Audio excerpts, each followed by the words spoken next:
Welcome and thank you for tuning in to the Sean Inspires podcast. I am excited. I have one of my favorites. She is not just an amazing international women's speaker, but she is someone very special and dear to me. Today, guys, we have on the Sean Inspires podcast Dr. Debra B. Morton. And today we're talking all things faith and spirituality. So I'm just going to dive right in and go ahead and read her bio, and then I'll pitch it over for her to come in her own way and introduce herself to you, the listening audience. So we have here Dr. Debra B. Morton. She is the much admired, beloved emeritus pastor of Greater St. Stephen's Full Gospel Baptist Church, New Orleans, Louisiana, and also Changing a Generation Full Gospel Baptist Church, Atlanta, Georgia, where she serves alongside her husband. She is married to Bishop Paul S. Morton Sr., founder of the Full Gospel Baptist Church International Fellowship, where she serves as general overseer of the women's division, Daughters of the Promise. Dr. Debra B. Morton is a charismatic leader, author, visionary, and entrepreneur who participates actively in her community. She serves on the Marker Board, a faith-based organization comprised of clergy that desire to see change in the greater New Orleans community, and it initiates efforts that support this vision for change. She is also the founder of the DBM Arts and Entertainment Summer Camp, a low-cost camp for youth that focuses on strengthening them in both the arts and academics. Dr. Morton takes great pride in these: her personal relationship with Jesus Christ, her role as a wife, mother of three children, Jasmine, Paul Jr., and Christian, and grandmother to Elvin Jr., London Paul, Paul III, Jakai, Peyton, Julian Jr., Rain, and Sage. Her eternal goal is to tear down the kingdom of darkness as she prophetically declares the gospel to all. What an impressive bio and an awesome prophet to not just the nation, but to the nations. So, Mother, in your own way, come and introduce yourself to the Sean Inspires listening audience. Well, first of all, I want to say thank you, Sean, my son, for having me, and all of the great podcasts that you've been putting out there to empower and inspire. I remember the initial, if you will, vision, and of you having this vision, and to see it come to fruition is quite an accomplishment and much needed. I am, as he said, and that's a long bio, I'm going to cut it, especially all my grandbabies' names, but I love every last one of them. I am, first of all, which makes me very proud, I am a Christian, and I try to reflect like Christ as much as possible every day of my life. I'm also dead on empowering people, but an emphasis on, as well as I just say young people, women specifically, and then nurturing of our future, which is our children. And I love business. And one aspect of it is properties. I like building.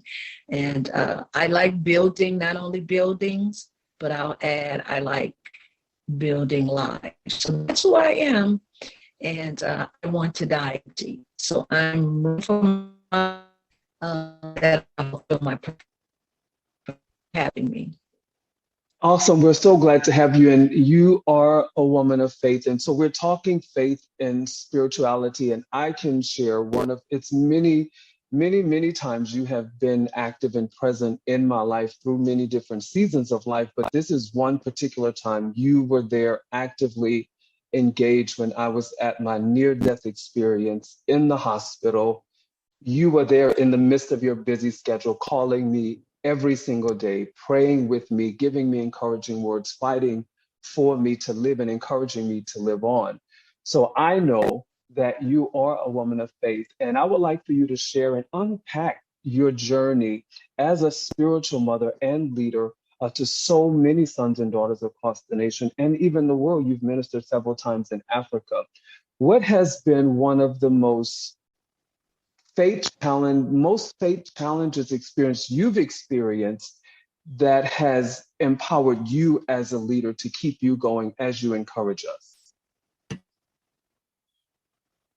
I apologize. And I had computer problems, so I'm on my phone. I've been on 2 calls earlier, so things happen, electronics. But one of my most challenging experiences where my faith had to really kick in, and I have several, and I'm very grateful for them because they have caused me definitely to grow in God. But my most challenging, I believe, I had some one I had to go through, but the challenging one to my faith was when my husband experienced a breakdown. And I was the first to recognize it was coming on, and I was the one who was with him, and I was the one who had to manage it and to manage the one who leads you, the one who has oversight over you, the one who is your head. And to manage all of that was quite a feat. But I want to add before I go to all of it and impact it. I want to say that impact it. I want to say that unpack it. I want to say that victory was the result. And I want to give that because I don't want, sad stories coming to us today, but we want to inspire. So that was one of my most challenging. And now that we have so many people that have experienced, we're just going to dive right into the pandemic from last year, even the year before that, when we walked into the pandemic, so many people, I saw the onset of mental illness. I have never seen so many individuals battle with mental illness. And as we entered into the pandemic, I saw an increase in the many individuals coming forth in that. And would you say that possibly it could have been for some of those individuals that their faith wasn't as strong to help them journey through as we were going through such an intense time globally? Or what would you say the increase for mental illness could have been, because it was so huge in its impact? It was almost mind-blowing. Now, when you are you speaking in the season that we're in? Yes. Yes. Well, certainly in the season that we're in, mental illness is at an all-time high. The challenges, I should say, with mental illness, because mental illness may have existed prior to the pandemic, but there are some people who never experienced it until now. And of course, mental illness, it goes from one end of the spectrum to another. You have mild cases, you have medium, and then you have severe. Unfortunately, that sometimes ends in death, which is quite a sad thing. I was looking at our congressman who lost his son right at the height of his victory in winning the Congress. His son, who introduced him, said to him in a phone message or a text message, "Today, my illness won." What a painful text message to a parent from their child. So he had challenges in it. And as I said, some have had challenges. But in the midst of trauma and challenges that become overwhelming, mental illness will surface. Sometimes stress brings it on. And I am not, of course, a medical professional, but I lived with it. And you can be perfectly fine.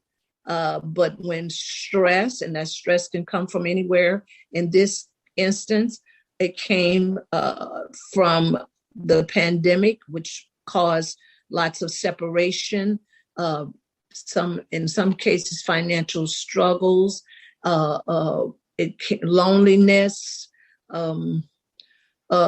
fear. Fear is huge. Fear is huge. Am I going to make it? Is this going to be the end of me? These are mental, sometimes hidden mental fears that surface in anticipation of the worst happening. And of course, if I were a psychologist or a psychiatrist, I could probably describe it from the medical or a psychological perspective, but I've lived with it and I've counseled people for over 30 years, and sometimes preconceived conceptions. Sometimes I'm writing a book on childhood trauma that writes our narrative. And when anything comes to challenge or to hit us in that spot, then our expectations begin to grow as far as fear and what the final will be, or what the next step will be even. So I think, yes, that is the reason. So you asked me actually 2 questions, and I don't know if you want me to stop here, but no, you go asked right ahead. me, Go right ahead. Okay, is it a lack of faith? And I wanted to say from on the onset of answering this question, I would never make that determination. I do know that strong faith can get you through a lot of fear, because the Bible said fear is not of God. I've not given you the spirit of fear, but of power and love and a sound mind. So I know that there is strength and power in faith in God and God's word. I live it myself. I don't struggle with mental illnesses. However, I'm not saying I've never been challenged with traumatic situations. As I said, I was in trauma when my husband had a breakdown, and my faith did have to kick in. What I believed, what I thought the future held for me, the power that existed for me to speak over those situations to determine my own outcome. And that is a belief of a believer. And that depends on how strong or how deep you are in speaking what you expect rather than accepting what is. That's it right there. That's so much power in that. So much power in that. And you're leading right into exactly where I wanted to go next in speaking to spirituality and allowing your life to develop, because you mentioned so many things that you grew into an experience through the challenges and the growth of the spirituality, that it helps fortify you when traumatic experiences come. Today, we have so many people that are experiencing trauma. I love that you're writing this new book. This is something off the cuff that you didn't tell me about. You're writing this new book with children experiencing trauma. And that is key and is a major highlight. Kudos and high fives through the airwaves for that new project coming up. Thank you. As individuals, of course, congrats. As individuals are trying to find their way, trying to find the path to faith, trying to find grounding in spirituality, as we continue to go through life, because we're now going through something major that's still kind of unexplainable when it comes to the pandemic and the whole operation of COVID. Mm-hmm. And people have gravitated to so many substances. We lost Michael, one of the major actors up in New York. We lost him to a substance abuse, right? I would like to know, as a strong spiritual leader as you are, how important it is for individuals to find spiritual grounding and have that faith component in their lives so that they can weather every storm and go through challenges that they face. How important is that? Well, you're talking to a woman who has walked by faith for a long time. I believed in God since I was 6 years old, and I accepted the teachings of Christianity, which is faith in God through Jesus Christ. And then I embraced the power of God living in